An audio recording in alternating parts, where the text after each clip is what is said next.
Bonjour à tous, ici Pauline Roche. Bienvenue sur ma chaîne dédiée à la santé et aux avancées fascinantes en biotechnologie. Si vous êtes curieux de découvrir comment ces innovations transforment notre bien-être et notre avenir, n'hésitez pas à vous abonner pour ne rien manquer. Prêt à en savoir plus? Bonjour Allons-y! à tous. Dans cette vidéo, je vais vous plonger dans le fascinant monde des abeilles et explorer comment leurs phéromones régulent leur comportement social. Saviez-vous que ces substances chimiques jouent un rôle crucial dans la communication au sein de la ruche? Je vais vous expliquer comment elles influencent tout, de l'organisation du travail à la reproduction. Restez avec moi pour découvrir les secrets de ces petites créatures et leur incroyable société. Dans les colonies d'abeilles, la répartition des tâches est contrôlée par des interactions sociales. Cette répartition évolue en fonction des besoins de la colonie et s'adapte aux changements à l'intérieur ou à l'extérieur du nid. Une équipe de recherche de l'INRA, en collaboration avec des chercheurs américains et canadiens, a dévoilé comment les butineuses peuvent agir sur les plus jeunes pour retarder l'âge de début du butinage. Ils ont réussi à caractériser la première phéromone de butineuse qui régulait la maturation du comportement des jeunes abeilles. Le detail de cette étude est publié dans l'édition en ligne de PNAS du 30 novembre 2004. Il existe un grand nombre de phéromones, ces substances chimiques produites par les animaux, qui sont susceptibles de modifier le comportement ou la physiologie de leurs congénères. Elles se divisent en deux catégories, incitatrices ou modificatrices. Les phéromones incitatrices agissent sur le comportement avec un effet rapide. Ce sont les plus connus, plus d'une centaine est identifiée. C'est le cas, par exemple, des phéromones sexuels entrant dans le processus de l'accouplement de nombreux insectes. Les phéromones modificatrices agissent sur la physiologie de l'animal, et ont donc un effet plus différé. La fonction principale de ces phéromones est de coordonner le développement physiologique et comportemental d'un ensemble d'individus. Du fait de leur action à plus long terme, elles sont difficiles à identifier. INRA observe car à ce jour, 4 d'entre elles seulement ont été identifiées, dont 2 ont été caractérisées chez les abeilles. La phéromone royale des glandes mandibulaires, QMP ou Queen Mandibular Pheromone, et la phéromone larvaire induisant les soins. Au couvain par les ouvrières, DP ou brood phéromone. Il a été démontré que ces deux phéromones jouent un rôle dans la régulation du travail des ouvrières.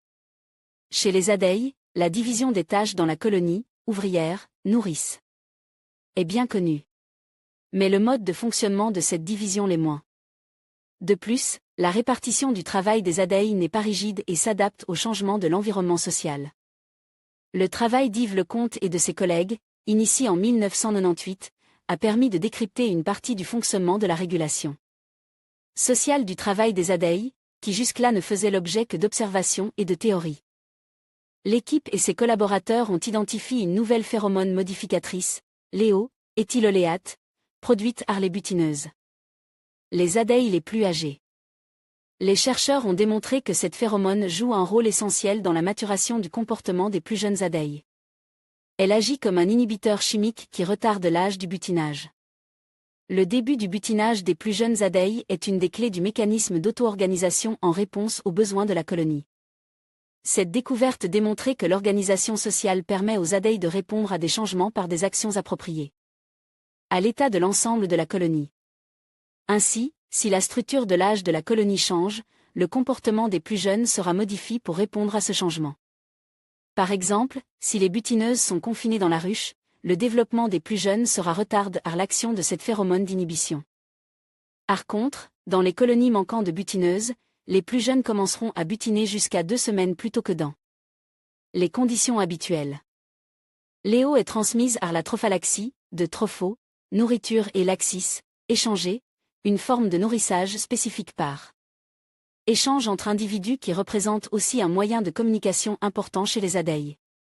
Cette découverte est à la base de la compréhension des mécanismes qui gèrent la régulation sociale de la colonie d'abeilles. Les chercheurs ont bien montré la capacité des butineuses à synthétiser la phéromone. Ils s'attachent actuellement à trouver la glande qui la sécrète.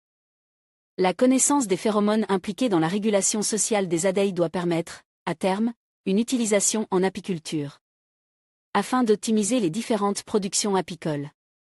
Ce travail a été financé par l'ENIH, National Institute of Health, USA, G. Robinson et I.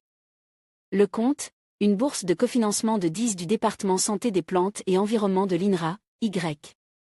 Le Compte, le NSRCR, Natural Science and Engineering Research Council, K. Slessor et E. Pletner, et l'USDA, US. Department of Agriculture G. Robinson. En conclusion, les phéromones jouent un rôle essentiel dans la régulation du comportement social des abeilles. Grâce à ces substances chimiques, les abeilles communiquent efficacement, coordonnent leurs activités et renforcent la cohésion de la colonie. Comprendre ces mécanismes nous permet non seulement d'apprécier la complexité de la vie des abeilles, mais aussi de mieux protéger ces pollinisateurs indispensables à notre écosystème. En préservant leur habitat et en soutenant des pratiques apicoles durables, nous contribuons à la survie de ces créatures fascinantes et à l'équilibre de notre environnement. Merci de votre attention et à bientôt pour de nouvelles découvertes sur le monde fascinant des abeilles.